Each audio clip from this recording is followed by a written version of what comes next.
Buenas noches a todos los presentes. Estamos en la última sesión de la materia Derecho Mercantil 2. Los subtemas son cédula hipotecaria y de las marcas y la patente de forma general, ¿verdad? ¿Cuáles son los subtemas que abordaremos de estos temas generales? Hablaremos de forma general lo que es el concepto de utilidad de la cédula hipotecaria, los agentes involucrados, ya en cuanto a derechos y obligaciones, las acciones hipotecarias, así como las marcas y la patente, el concepto de cada una de ellas, los requisitos para registro y obtención y los derechos que conceden tanto en las marcas como la patente.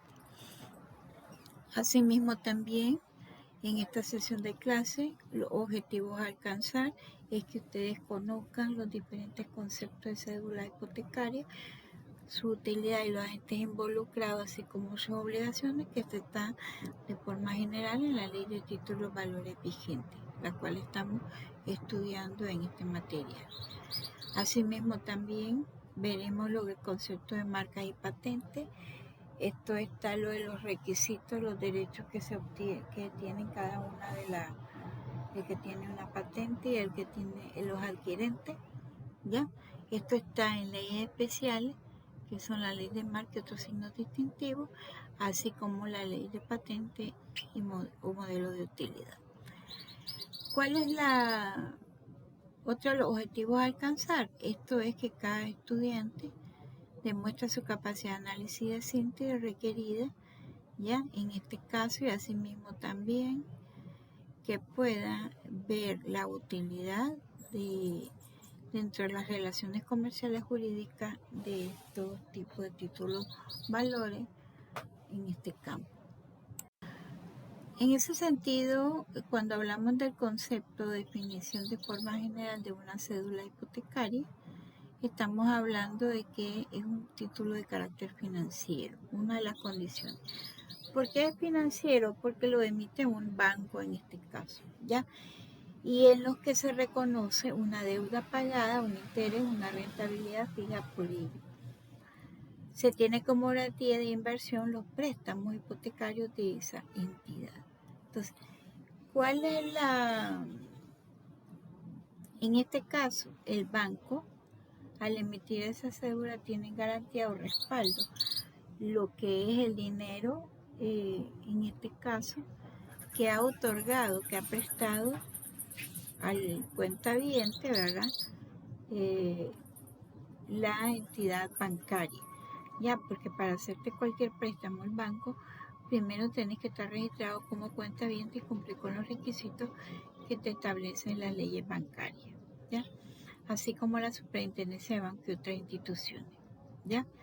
Por eso decimos que esas cédulas son un instrumento financiero y se usan como garantía con préstamos emitidos por los bancos. Por ejemplo, el banco, cuando te otorga un préstamo, te pide una garantía. Entonces, vos podés ofrecer, si es una casa que la estás adquiriendo de un residencial, ya que la vas a comenzar a pagar, entonces el propio bien inmueble, ya, la casa junto con el terreno es la garantía en la cual tiene el banco, se constituye a su favor, ya.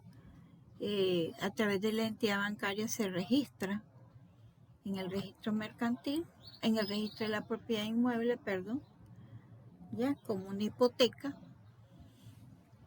donde se registran las hipotecas en este caso, y en el cual queda prendada la propiedad y en garantía para el banco, ya, a favor del banco. ¿Qué pasa con la entidad bancaria? Por eso es que se dice que se hace como una escritura pública, ¿ya? Y el banco lo que hace es que te da una cédula hipotecaria y vos puedes usar esa cédula hipotecaria para pagar, digamos en este caso, para pagar como un medio de pago dentro de las actividades comerciales, ¿ya? Y del cual se devenga un interés correspondiente derivado de las operaciones, ¿ya? el banco te emite la cédula hipotecaria a favor de determinada persona que tiene que tener una cuenta bancaria, se constituye una escritura pública, ¿ya? Se pagan intereses y esa cédula hipotecaria a vos te sirve como un medio para responder o rentabilidad, ¿ya? En el cual es a largo plazo y estamos hablando también que los puedes utilizar para medio de pago de una operación comercial o mercantil, ¿ya? Mientras tanto, vos, cuando el banco te otorgue esa cédula hipotecaria, vos tenés que estar pagando intereses a largo plazo, ¿ya? En este caso, ¿ya? Y quien lo paga es la persona que contrata la cédula hipotecaria, que recibe una rentabilidad a cambio del dinero que ha invertido en esos títulos. Vale. ¿Cuáles son las características de forma generales de la cédula hipotecaria? Esto es que solo se emiten por instituciones financieras como bancos, cajas de ahorro y otras entidades. Esto es que el emisor recibe el capital del inversor y a cambio efectúa un pago de periodo en función de tipo de intereses, ¿ya? Por eso decimos que hay un respaldo, o sea, el banco puede emitirte una cédula hipotecaria y en el cual que respalda tu cuenta bancaria, tu cuenta de dinero que tienes ahí, respalda la obligación o una garantía con un bien. En este caso puede ser, es como que pongas un dinero a plazo fijo, ¿ya? Porque ese dinero no lo puedes mover, ¿ya? Además de ello, el emisor recibe el capital del inversor y a cambio efectúa un pago periódico en función de un tipo de interés. Entonces se está pagando un interés al banco, ¿ya? Se hace una escritura pública. ¿Por qué? Porque ese es el medio para responder por la garantía. Por eso es que se hace una anotación preventiva en el registro, en el libro de hipoteca. ¿Son instrumentos de renta fija? Sí, porque son a largo plazo y se reciben intereses, ¿ya? Pueden ser nominativos, sí, porque en base a los que participan, ¿ya? En este caso también a la orden, porque se establece una fecha para el abono y puede ser transferido a terceros, ¿ya? O sea, esa cédula hipotecaria que te otorga el banco, vos podés transferirla o utilizarla como medio de pago a un tercero, ¿ya? O al portador, quien sea el tenedor de la cédula es acreedor de los abonos pagados por el emisor, ¿ya?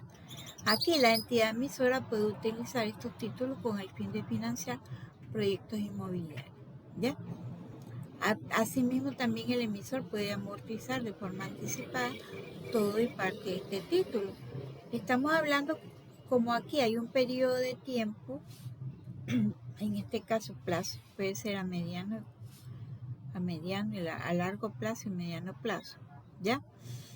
Estamos hablando de que normalmente esto es en un periodo de tiempo de 1 a 3 años, ¿ya? Y por ende están sujetas a las regulaciones de cada país, ¿ya? En este caso, los bancos están sujetos a la superintendencia y al Banco Central de Nicaragua, ¿ya? Asimismo, también nuestra legislación específicamente establece que se pueden, quienes tengan en disposición bienes inmuebles o un buque, podrán hacer una declaración unilateral de voluntad con la intervención de un banco autorizado y pueden constituir una cédula hipotecaria. O sea, en este caso, el propietario, ¿ya?, de ese inmueble o de ese buque puede otorgar una escritura pública a favor del banco, la pone como garantía, ¿ya?, cumpliendo con todos los requisitos que establece la ley de títulos valores, como veíamos en la sesión anterior con los debentures o bonos bancarios, Y en ese sentido, ¿qué hace el banco? Otorgar una cédula hipotecaria sobre dichos bienes. Esto es que se paga una cuota de interés, por eso dice se incorpora una parte de la cuota, alícuota del crédito correspondiente, porque hay que pagar intereses a la entidad bancaria por ese dinero que te pone a disposición, que es el valor de la cédula, y vos lo utilizas, ¿ya? Ese dinero para pagar para un medio de gestión comercial y mercantil dentro del ámbito financiero y comercial. Dice que estos títulos se harán de forma prescrita en base a los bonos de forma general. Y cuando hablamos del artículo 294, nos referimos a los bonos o debentures, ¿ya? Que hablamos de los requisitos constitutivos, ¿ya? Que es la escritura respectiva que se debe inscribir ante el registro si hablamos de la escritura como tal del inmueble y del buque igual, porque hay un registro de las naves y aeronaves en el registro mercantil, en el registro hipotecario, ¿ya? En el registro de la propiedad, en otras palabras. Ahora con el Sistema Nacional de Registro. Esta creación de estos títulos, ¿ya? Se hará. Esta creación de estos títulos se hará por declaración unilateral de la voluntad también creadora. ¿Por qué? Porque se hará contar en una escritura pública que se inscribe en el registro público mercantil y en los registros correspondientes a la garantía específica que se constituya. Ya estamos hablando de una sociedad que si eso es que si el bien es propiedad de una sociedad, ¿ya? Y sobre ese bien es que se va a constituir o solicitar la cédula hipotecaria al banco, que es el que se va a utilizar como garantía, se tiene que hacer el mismo procedimiento de la escritura pública y se va a inscribir al registro público mercantil, ¿ya? Porque estamos hablando que es prendado. El banco hipotecario que interviene, o sea, que otorga la cédula, se convierte en carácter de avalista de la cédula, ya que es el que avala o responde por el valor de esa cédula. El banco que interviene actuará como representante común de los tenedores de cédula, porque estamos hablando que se puede endosar dicha cédula, ¿ya? Conforme a la ley de títulos valores. Y ese tenedor de la cédula tendrá acción hipotecaria contra el deudor principal, esto es en la vía judicial CPCN, y cambiaría con el mismo deudor y contra el banco, ¿ya? Esto es con el objetivo de recuperar su dinero en caso que no haya recibido lo que es el valor de esa cédula hipotecaria en efectivo. Aquí también el banco que interviene se considerará depositario de la cantidad que los deudores entreguen para el pago de la cédula. ¿Por qué? Porque además que van pagando en cuota al banco el dinero que le facilita el banco para poder otorgar esa cédula, hay que pagar también interés, ¿ya? Y además son deudores, ¿verdad? Tienen doble obligación. Una obligación con el banco y otra obligación a los cuales entregan con los tenedores de cédula. Aquí no se aplican los deventuros o bonos becarios, la cédula hipotecaria, esto es en este caso de forma general los requisitos que establece la ley. Otro de los temas de esta sesión de clase es de forma general, hablaremos lo de las marcas y las patentes. Esto lo veremos de forma general porque ya ustedes tendrán la oportunidad de recibir la clase específicamente más ampliada sobre este tema en la materia de Derecho de Propiedad Intelectual. Cuando hablamos de marca de forma general, la ley conceptualiza da un concepto, ya, que se puede constituir con una palabra, un símbolo, un conjunto de palabras, ya. Y es todo signo distintivo, esto lo dice la doctrina, signo distintivo destinado a individualizar o diferenciar los productos o servicios de una empresa o una persona, ¿ya? ¿Por qué hablamos de marca y por qué es importante que ustedes vean esta temática? Porque una marca se vuelve un bien intangible de una empresa. Una marca, una patente, se vuelve una garantía en el cual puede pedir, ¿ya?, al banco una cédula que sea otorgado, una cédula hipotecaria, ¿ya? Y en este caso, si hablamos de una sociedad, pues se registrará esa escritura en el registro mercantil. Si hablamos de la marca como tal, específicamente como bien intangible de la empresa, pues se registrará esa escritura en el registro de la propiedad intelectual del Ministerio de Industria y Comercio, ¿ya? Entonces, esto es, estamos hablando que es un respaldo económico, ¿ya?, de una empresa.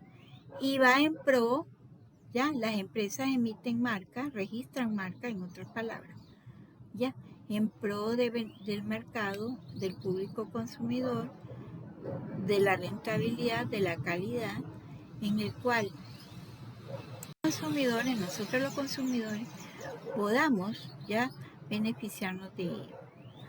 ¿Qué derecho confiere el registrar una marca? ¿Ya? Primero, cuando se registra una marca, hay un formulario en el registro de propiedad intelectual que se llena con todos los requisitos. Ese formulario, se compra ese formulario, se rellena los diferentes espacios, se provee toda la información del formulario para hacer la solicitud ante el registro de propiedad intelectual. Al registrarse esa marca en el registro, ¿cuál es el derecho que otorga el registro a ese titular de la marca? La puede utilizar para identificar los productos o servicios en la cual solicitó el registro y la autorizó, ¿ya? Esto es con respecto a terceros en el ámbito, en el campo, con medio de pago, a cambio de un pago, contrato de licencia o uso de la marca. O sea, este titular puede firmar un contrato con un tercero, esto es un contrato de licencia, esto es exclusiva o no exclusiva, para que ese tercero pueda comercializar estos productos de ese titular, en donde ese tercero le va a pagar una renta a ese titular y él va a recibir también un beneficio económico en cuanto de parte del consumidor. ¿Por qué? Porque el consumidor, ya al comprar o adquirir esos productos dentro de las relaciones comerciales, ya él va a recibir también un beneficio económico, ya, porque tienen un valor, todos los productos tienen un valor agregado, ya. Además de ello, ese titular puede impedir a un tercero en el territorio del cual está protegida la marca el uso sin el consentimiento de signos idénticos o similares a la marca para productos idénticos o similares. O sea, puede impedir en el país que se comercie, que esa marca por ese tercero ya tiene que tener autorización. Y si no tiene autorización, existe la vía administrativa, la vía judicial y la vía penal ya para exigir a ese tercero por violentar sus derechos sobre esa marca. Una marca no protege los productos en sí o los métodos de producción, sino el derecho exclusivo del titular a utilizar la marca. ¿Por qué se establece esa circunstancia? Porque cuando se va a producir un determinado producto, ya sea un champú, ya sea un químico, se tiene que sujetar a las disposiciones de las demás leyes del país en cuanto a la elaboración de ese producto, en cuanto al empaquetado, el etiquetado, las normas de calidad de ese producto, en cuanto a los permisos, si son químicos, de parte de las entidades ya de ese producto, e igual para la exportación e importación de ese producto, ¿ya? ¿Cuáles son las finalidades de la marca? Es proteger la inversión del titular en la creación de la clientela y nos protege al consumidor porque también, igual, si tenemos al titular también lo protege de actos de competencia desleal. Al consumidor en cuanto a ello, si nos causa algún perjuicio, algún daño, ya esa marca se puede demandar, en este caso al titular, ¿ya? Porque también recuerden que las empresas solicitan marca para alimentos y cuando hablamos de alimentos, pues el MINSA tiene que dar todos los permisos. Si hablamos de medicamento, igual tiene que dar todos los permisos de autorización para que ese producto de consumo humano no perjudique al consumidor, a nosotros los consumidores.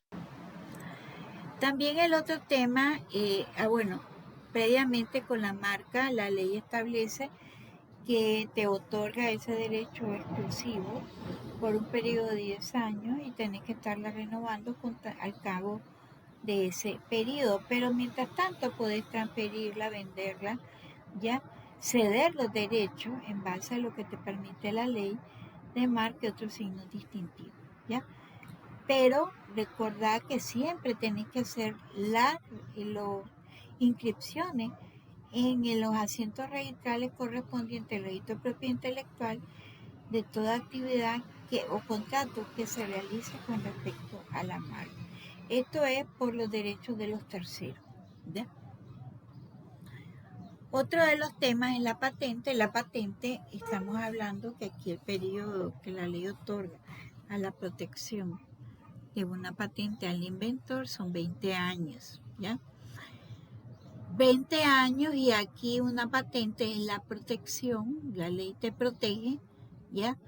Al inventor y no se puede producir, usar, distribuir y vender sin el consentimiento del titular de la patente.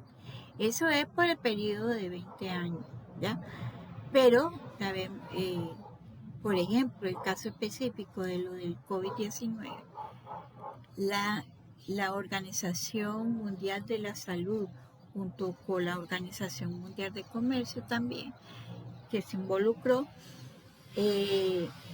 otorgó autorizaciones por la peste o la pandemia y otorgó recursos para que los diferentes laboratorios, en este caso los que tenían derechos sobre inventos en cuanto a vacunas y todo, pudieran elaborar una vacuna para poder mitigar el desastre o la pandemia a nivel mundial. Y en ese sentido se les liberó a los laboratorios, ¿ya?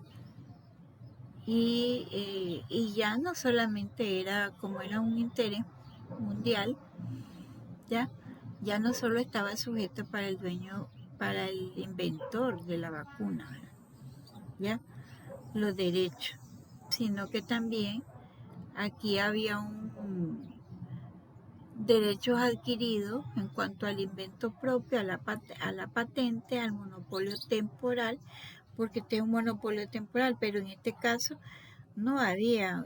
Lo que se hizo fue que se le pagó al laboratorio por la invención de la vacuna para mitigar ese desastre y la afectación en nosotros los seres humanos, ¿ya? Hay una recuperación de la rentabilidad porque ¿qué pasa con el dueño de la patente? Cuando el Estado le otorga el derecho, él tiene que estar pagando una cuota anual, ¿ya? Sobre esa patente por los 20 años, ¿ya? Pero él también, si alguien quiere utilizar esa patente, tiene que firmar un contrato con este titular, ¿ya? Y además de ello le pagan por esa patente, ya por esos 20 años, y es ahí donde al comercializar el producto o el invento, ya ante el público, es donde ahí él recupera su inversión sobre la patente, ya, porque El hecho de registrar una patente significa una inversión previa, un trabajo previo, un procedimiento previo, porque estamos hablando de un invento propio, algo que no estaba registrado en el mundo, algo que no estaba identificado, algo que se desconocía, ¿ya? Algo nuevo, algo novedoso, ¿ya? Que siempre cuando se registra una patente o cuando se produce una patente, se está pensando en el beneficio que también va a tener la sociedad como tal de esa patente, ¿ya?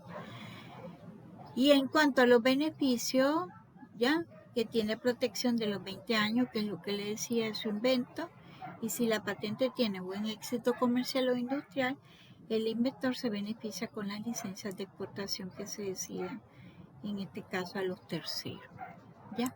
Por eso es que se dice que todas las licencias son por escrito. Muchas gracias. Buenas noches. Buen día.